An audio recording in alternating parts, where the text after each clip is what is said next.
Hi, it's Christine from Tamar's Hope, and I wanted to come on and do a video on the following up on the last video that I did with initial findings from the International House of Prayer in Kansas City report with the executive leadership team. And I just want you guys to know that I'm going to be doing videos on this as I continue to, as we all continue to, watch this unfold, and new information is coming out on, any recent news on this topic. So, but tonight I wanted to just follow up with my previous video that I did, I think 2 days ago. And I just want to say that, follow up with some thoughts that I had as the days have gone by, and a couple more things have come out, and just on my thoughts on that. So as I was just kind of thinking over the initial findings report and what has come out with the statements from the International House of Prayer in Kansas City, I realized that, just kind of like a lot of the stuff that I've been hearing also out there, and which I totally agree with, is, IHOP KC is basically coming out and saying, giving their initial findings report on the allegations, but the only thing with that is they're basically they are doing their own credibility and research investigation. So that's kind of funny, because I was actually having a conversation with my husband earlier, and he just kind of, we were laughing because we were saying, well, that's kind of like somebody that is, being investigated for a crime or, anything like that, and basically doing their own investigation and saying, well, we didn't find anything, we didn't really find anything that was substantiating with any bad things that have happened, and basically, like, what's the credibility for that? In addition, so with the Grace report as well, and IHOP KC saying that they had tried reaching out to Grace, and they were basically, there was no response. So my only thing with that is Grace actually came out and made a statement that they never received any phone calls or any messages from anyone from IHOP KC. And I know that IHOP was now, and KC was saying that, they couldn't take Grace now because there was a conflict of interest due to Grace representing one of the main victims from 26 years ago, and it's just interesting to hear how much of this is really being downplayed from IHOP, and really just, when they talk about it, the language that they're using is, there's a lot of minimalization, there's a lot of justification, rationalization, and once again, I just have to keep on going back to my experience as a survivor of sexual abuse, that this is all pointing to, these are all guideposts pointing to, you know, just the type of nuances that happen in these situations between people who are survivors and victims of abuse and people who are perpetrators. This is exactly how this plays out, like verbatim of what is playing out with this case. And this is where I continue to have issues with it, because having experienced it and been a sexual abuse survivor myself, and having a ministry that witnesses and helps people and advocates for victims of sexual abuse and exploitation, also being, you know, a mental health professional, excuse me, in the field of social work, and the training and education that I have and that background and that field. And once again, just having the ministry and being a survivor myself, I gotta tell you, it gets really harder and harder for me each day to follow this and just not see all of the markings of what exactly, like step by step, of how sexual abuse happens and what are the prerequisites for a hunting ground for prey and targets of sexual abuse. How does this happen? It happens through grooming. It happens through conditioning. It happens through gaslighting, minimalization, justification, rationalization, blame shifting, reversing the roles from the victim and the perpetrators. So reversing those two roles, making the victim the perpetrator and the perpetrator the victim. Okay, just intimidation. There's, you know, gaslighting. There's silence and secrecy through special privileges. And this is just has all of the markings of all of the hallmarks of sexual abuse written all over it. And so I'm really having a hard time with processing how this is being handled. And I know I'm not the only one. Okay. I know that I'm not the only one. And every time I even start to think about the possibility of maybe, I mean, let's just say, like, it's very difficult to say that the whole thing is just one big coup of people who are disgruntled and people who have a vendetta and all these people that are just doing this to one person. I have a hard time with that.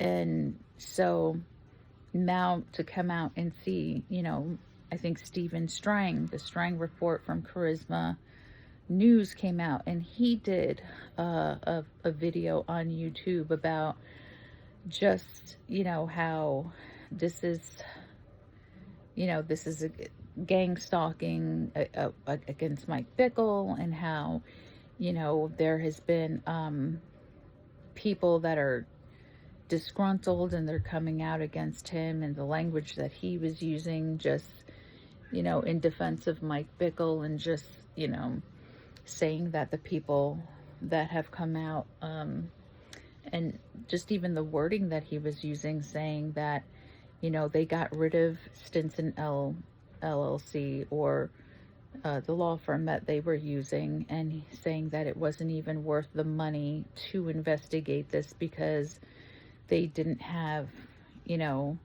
any substantiating proof or evidence about this. And then the initial findings report, and just saying, that it's not even worth it. And now having IHOP KC come about and saying that this was not something that, they had any, and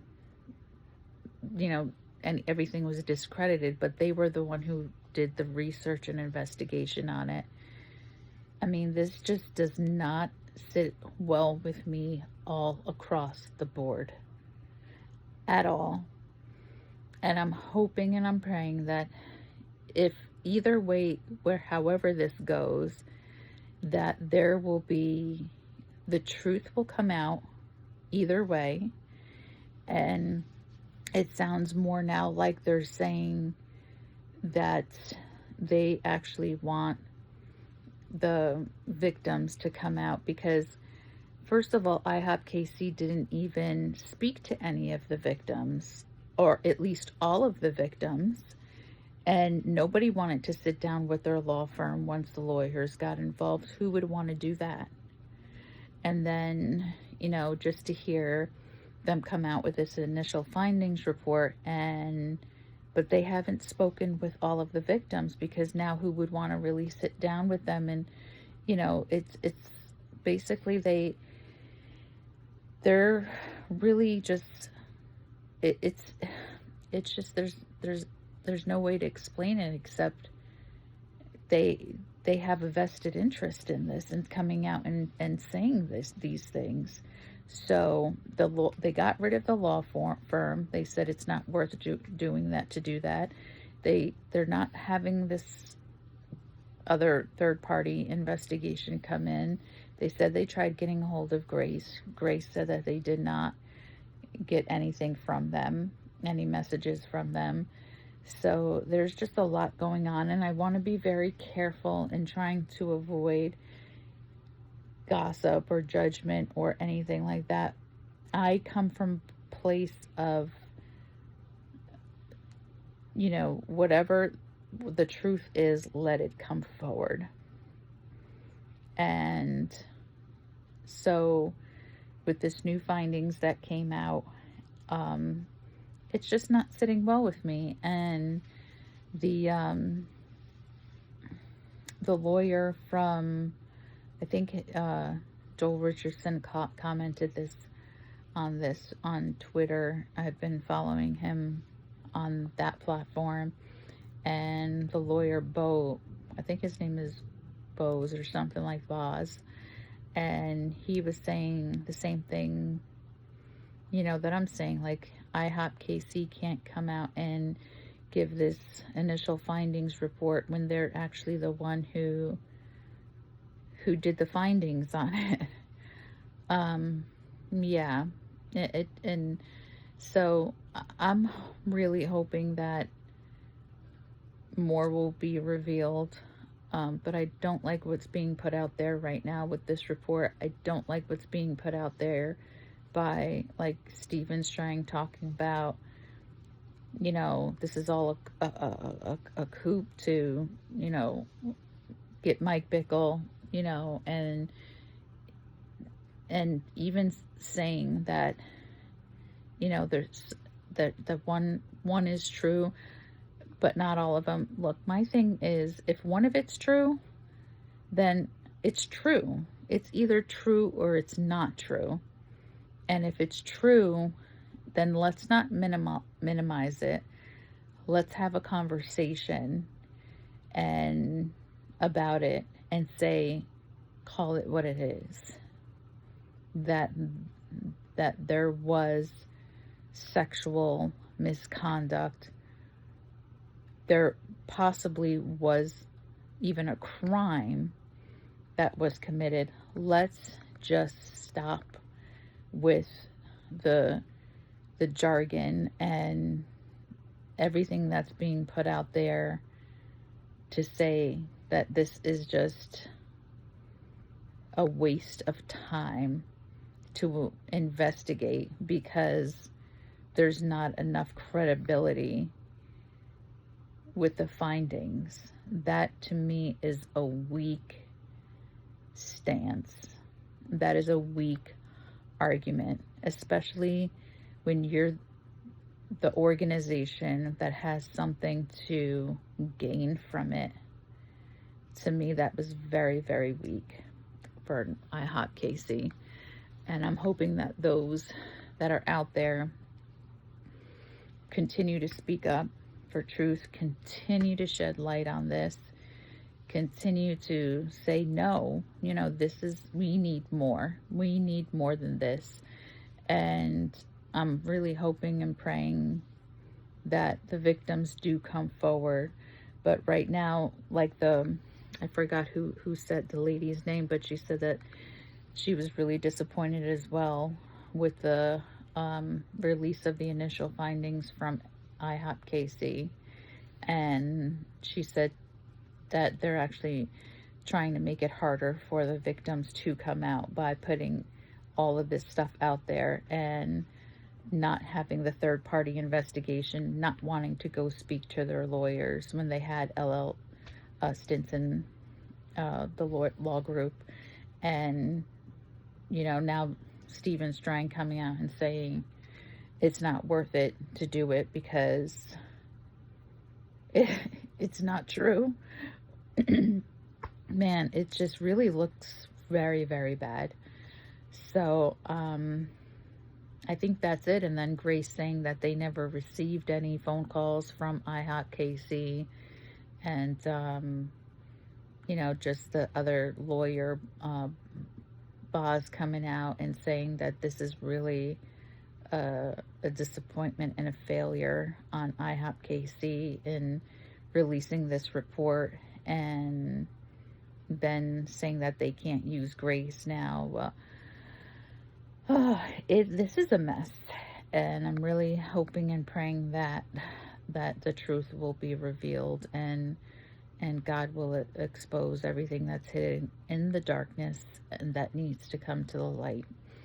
So I will continue to do these videos and keep y'all posted as I continue to follow this, because I plan on following this through until, you know, hopefully, God willing, that everything comes out to light with what's happening. Either way, if it is a witch hunt, you know, a corroborated effort to, you know, just remove Mike Bickle, or, you know, come against him, or if it really is indeed, which it really is, because it's still even being said, even if there's just from IHOP KC, even if it's just one person, I don't care if it was from 26 years ago or if it was from 26 days ago. If you did it, you did it. You need to be accountable for it. It needs not to be swept under the rug. It needs not to be minimized or rationalized or justified. Okay? I believe Mike Bickle really does need to come forward and to say, you know, this is the other problem that I have had with it also, is if this wasn't true, why wouldn't he had come forward already to not even give the details about everything, but just to say to the flock, right, that this is not true. This is all going to get taken care of. I'm going to cooperate. I'm going to, you know, I stand with the victims or anybody who's been abused. Why is he not saying anything? Like, that really bothers me, that he would not say anything, to even just say, we're going to work through this and we're going to get through this. And once we're past this, you know, we'll all be able to heal. But the fact that he's not saying anything really just does not sit well with me. So that's all I have for now. And yeah, we'll just continue to see what happens and what transpires over the next few days, weeks, and months ahead. All right. Take care, guys, and God bless. Bye bye.